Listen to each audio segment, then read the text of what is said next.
খলিফা আল মামুনের দরবারে একজন যুবক ছিল, আধ্যাত্মিক পাওয়ারওয়ালা, ইলমুল কাল বলা। এই যুবকের সাথে মাঝে মধ্যে হযরত খিজির আলাইহিস সালামের কথা হতো। একসাথে জোরে বলবেন সুবহানাল্লাহ। খিজির আলাইহিস সালাম আবে হায়াতের পানি পান করছেন, যার কারণে আধ্যাত্মিকভাবে আল্লাহ তারে দুনিয়ার মধ্যে জিন্দা রাখছে। কেউ বলছেন তিনি মরা, কেউ বলছেন তিনি জিন্দা। এটা নিয়ে মত পার্থক্য আছে। তারপরেও আমরা বলি মরা জিন্দা বুঝি না। অনেক ওলি আল্লাহর সাথে খিজির আলাইহিস সালামের সাক্ষাৎ হয়েছে, অনেক ওলিদের সঙ্গে খিজির আলাইহিস সালামের দেখা হয়েছে, কথা হয়েছে। একবার জোরে বলা যাবে কি সুবহানাল্লাহ। ওই হায়াত হয়তো আমাদের নসিব হবে না। ঘড়ি মণ্ডলের মুসলমান, ওই হায়াত আমাদের জীবনে আর কোনোদিন হবে না। খিজির আলাইহিস সালাম ছিলেন বাদশা জুলকারনাইনের উজির, প্রধান উজির। বাদশা জুলকারনাইন তিনি সেই বাদশা, সারা পৃথিবী যিনি রাজত্ব করেছিলেন, পৃথিবীর প্রত্যেকটা ইঞ্চি মাটির বাদশা তিনি ছিলেন। ওনার ইন্তেকালের সময় উনি লোকদেরকে বলেন, হে লোকেরা, আমার ইন্তেকালের সময় তোমরা আমার ডান হাতটা কাফনের বাহিরে এবং বক্সের বাহিরে আমার হাতটা ঝোলায় রাখবে।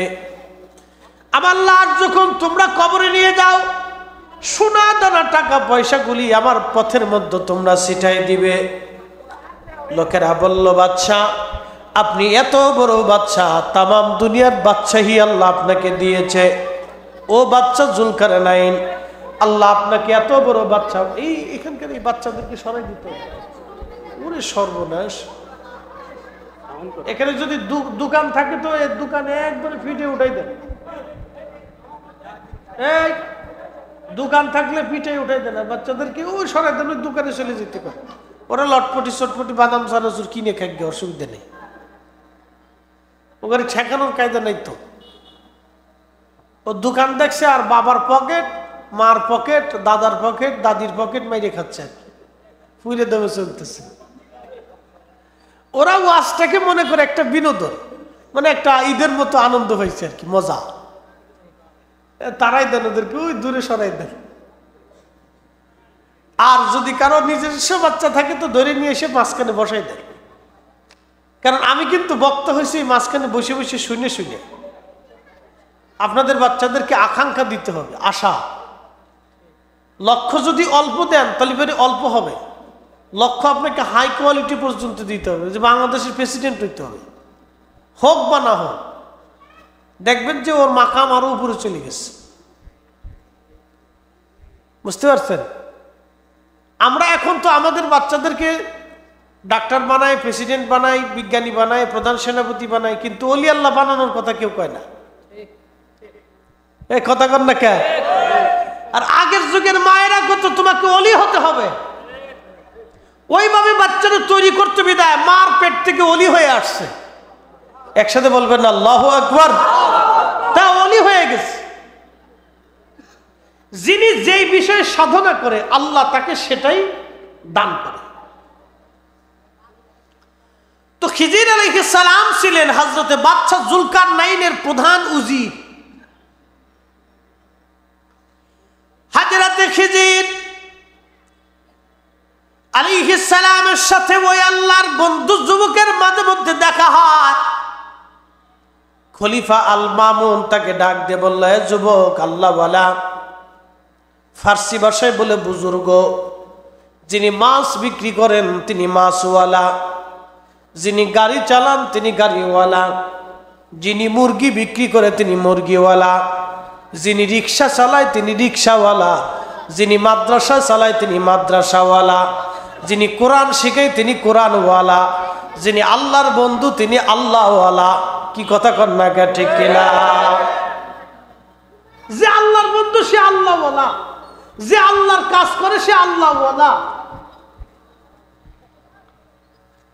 মুরগি নিয়ে যাচ্ছে মুরগিওয়ালা, তার মানে সে মুরগির ব্যবসা করে, এই জন্য মানুষ তার মুরগি বলা বলে।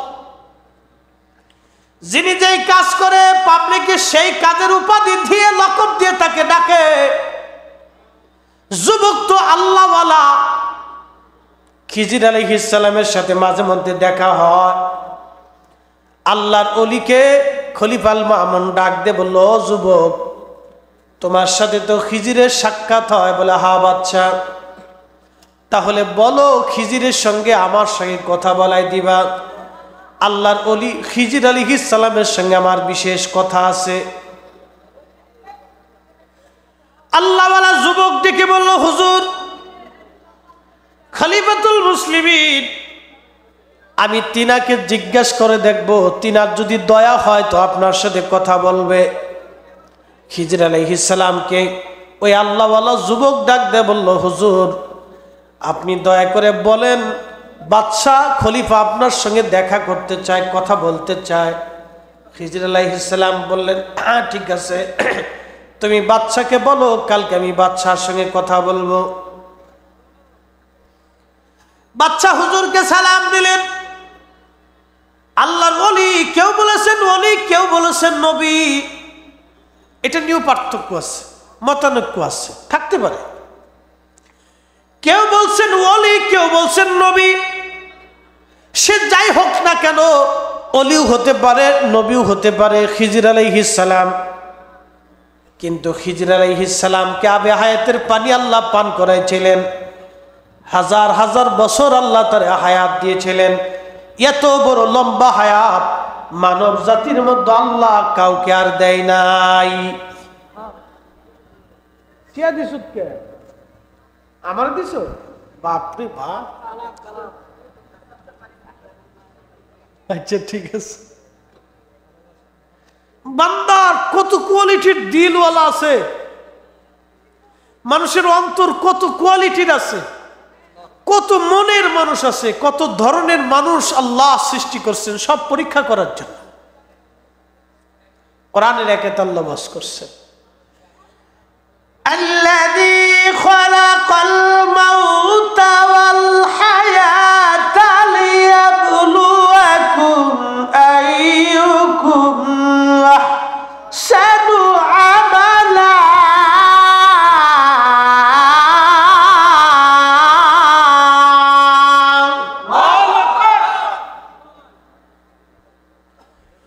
আল্লাযী খালাকাল মাউত,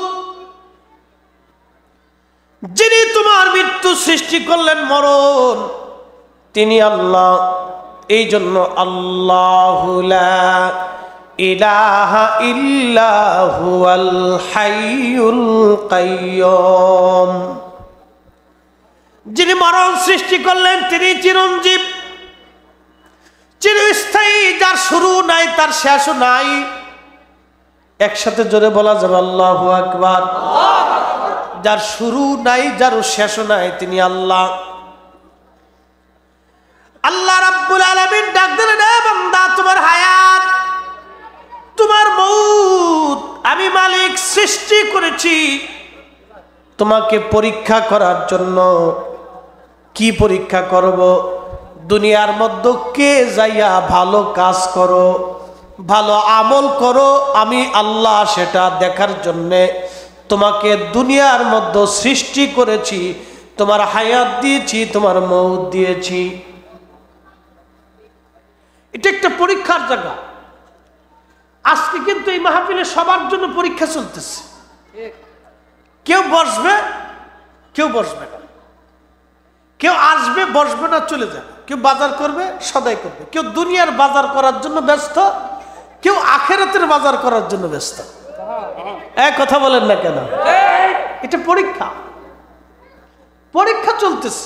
দুনিয়াটা পরীক্ষার জায়গা, এটা পরীক্ষা চলতেছে। এই মাহফিলটা পরীক্ষা। এই মাহফিলে কেউ পাস করবে, কেউ ফেল করবে। প্রিয় দুনিয়ার মুসলমান, শাহরাস্তিবাসী, হযরত খিজির আলাইহিস সালাম ডাক দিয়ে বলেন, খলিফাল মামুন, বলেন আপনি কি জানতে চান? খলিফা বললেন, খিজির, আপনার জীবনের আশ্চর্য দুটি ঘটনা কথা আপনি আমাকে জানান। আল্লাহর সৃষ্টির ভিতরে আশ্চর্য কিছু আপনি আমাকে জানান। খিজির আলাইহিস সালাম ডাক দিয়ে বলেন, খলিফা, আপনারা খেলাফতে আসার পরে মসনদ পাওয়ার পরে মনে করেন এটাই দুনিয়া। আমার জন্য দুনিয়া বুঝি চিরস্থায়ী না গো খলিফা। আমি আল্লাহর সৃষ্টির মধ্যে আশ্চর্য একটা ঘটনা আমি আপনাকে শোনাই। বলেন হো খিজির, কি শোনাইতে চান? হযরতে খিজির বললেন, খলিফা, আমি শুনাইতে চাচ্ছি আপনাকে। আমি একটা রাস্তা দিয়ে যাচ্ছিলাম, দেখলাম সুন্দর একটা নগরী, চমৎকার একটা শহর দেখা যায়। মনোযোগ দিয়ে, সুন্দর একটা নগরী, বিরাট বড় একটা শহর, বিরাট এই শহর দেখা যায়। এই শহর দেখার পরে আমি ওই রাস্তা দিয়ে 500 বছর পরে আবার যাচ্ছি। এই 500 বছরের ভিতরে ওই রাস্তা দিয়ে আমি আর যাই নাই। 500 বছর পরে ওই রাস্তা দিয়ে যাওয়ার সময় আমি দেখলাম 500 বছর পরে ওইখানে শহরও না, এটা মরুভূমি হয়ে গেছে। সুবহানাল্লাহ বলবেন না? হয় না? আরো জোরে চিৎকার মেরে বলেন তো আল্লাহু আকবার। ঢাকা শহর কি 500 বছর আগে এরকম ছিল না? কুমিল্লা শহর 500 বছর আগে আজকের মতো ছিল না। আবার 500 বছর পরে থাকবে কিনা কে জানে? কথা কোন ঠিক কিনা? এটাই সৃষ্টির পরিক্রমা। আমরা মাঝখানে পরীক্ষার জন্য আসছি। সামান্য দুনিয়ার ভিতরে এসে যে কত দাঙ্গামা হাঙ্গামা লাফালাফি পারাপারি করতেছি তার হিসাব নাই। কেউ এখন আবার এলেমের বড়াই, বিরাট বড় মূর্তি সব শাইখুল হাদিস, সে এসে ফতোয়া দিয়ে বসবে মিলাদুন নবী হারাম, বাস ফতোয়া দিয়ে বসে দিয়ে আপনারে খুব বেদাত সেদাত দিয়ে একবারে ব্যাখ্যা বিশ্লেষণ করে আপনাকে বোঝাচ্ছে এটা করা টরা যাবে না, বাস বুঝাই দিল। খুব এলেমের গৌরব তার আছে, বিরাট বড় মুফতি, সব মানুষ তার কথা মেনে নেবে। আহা, কিন্তু আপনি জানেন এই পৃথিবীর 500 বছর আগে মিলাদুন নবীর উপর কিতাব লিখে গেছেন 2 লক্ষ হাদিসের হাফিজ। 75 বার আল্লাহর নবীর সাথে তার স্বপ্নে কথা হয়েছে। একসাথে বলে আল্লাহু আকবার। আমরা রাসূলুল্লাহর দিদার কেউ পাইছি? পাইনি। কেন পাইনি? এর ব্যাখ্যা করলে রাত চলে যাবে। শুধু একটা কথা বলে যাবে, যে চোখ দিয়ে বেগানা নারীর সৌন্দর্য দেখা হয় এই চোখ দিয়ে নবী দেখা যায় না।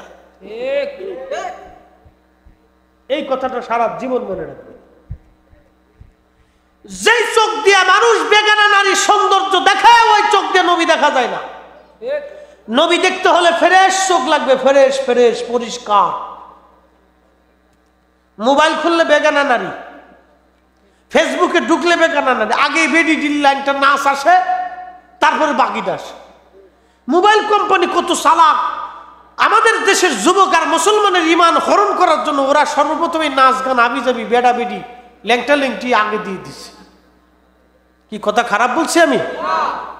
আমরা কেউ মুক্ত না এখান থেকে। মোবাইলে ঢুকলে ইউটিউবে ঢুকে খবর দেখতে গেলে আগে ল্যাংটা বেডির নাচ আসে, মাথায় কাজ করে না। কিন্তু এটি কি আসে কে? ওটা আইবই, কিছু করার নাই। ফেসবুকে ঢুকছি, ঢুকার লগে লগে যে বেডি একটা আইসে অ্যাডভার্টাইজ দিয়ে বাস 2 নাচ দিয়ে বইছে। এই জন্য রসুল দেখার জন্য যে চোখ প্রয়োজন এই চোখ আমাদের আজ হচ্ছে না। শুধু একটা কথাই বললাম, বাকিটা বললে রাত চলে যাবে। একজন ইমাম যিনি 75 বার আল্লাহর নবীর সাথে তার দিদার হয়ে গেল, 33 বার জাগ্রত হালতে আধ্যাত্মিক ভাবে নবীর সাথে কথা হয়ে গেল, তারা দিন বুঝলো না, মিলাদুন নবী বুঝলো না।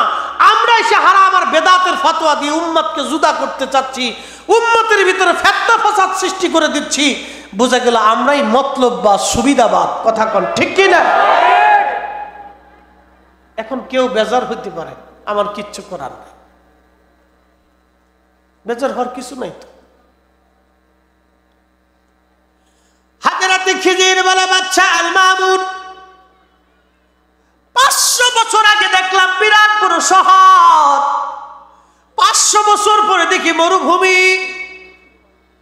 আল্লাহ আল্লাহ আল্লাহ কুলিল্লাহুম্মা মালিকাল মুলকি তুতিল মুলকা মান তাশাউ ওয়া তানজিউল মুলকা মিম্মান তাশাউ। হাবিব উম্মতকে জানান নারে তাকবীর, নারে রিসালাত।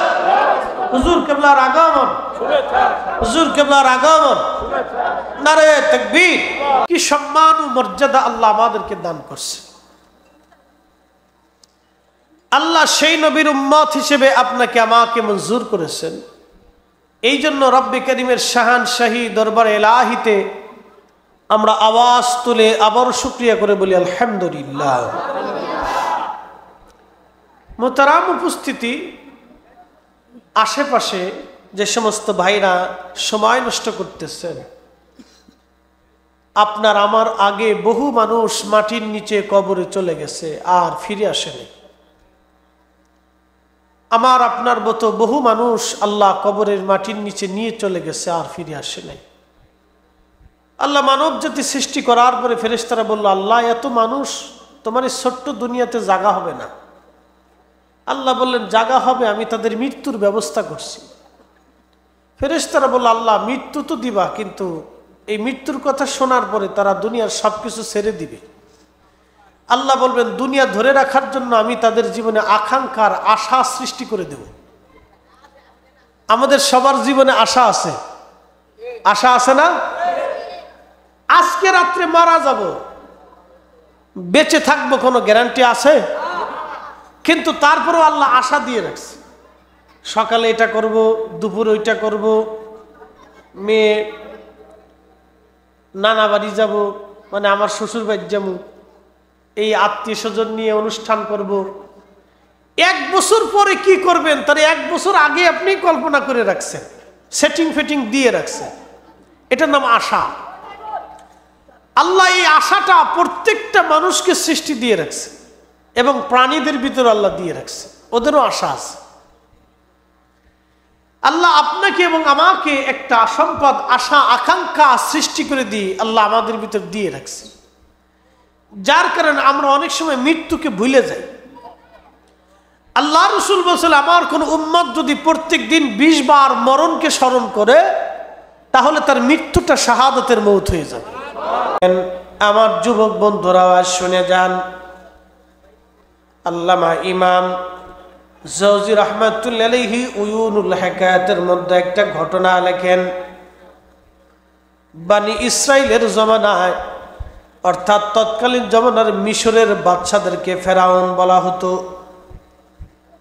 আমাদের দেশের মোগল সাম্রাজ্য যারা ছিল তাদেরকে মোগল বাদশা বলা হতো। এর আগে বহু সাম্রাজ্য পৃথিবীতে ছিল, চলে গেছে, আবার আসছে।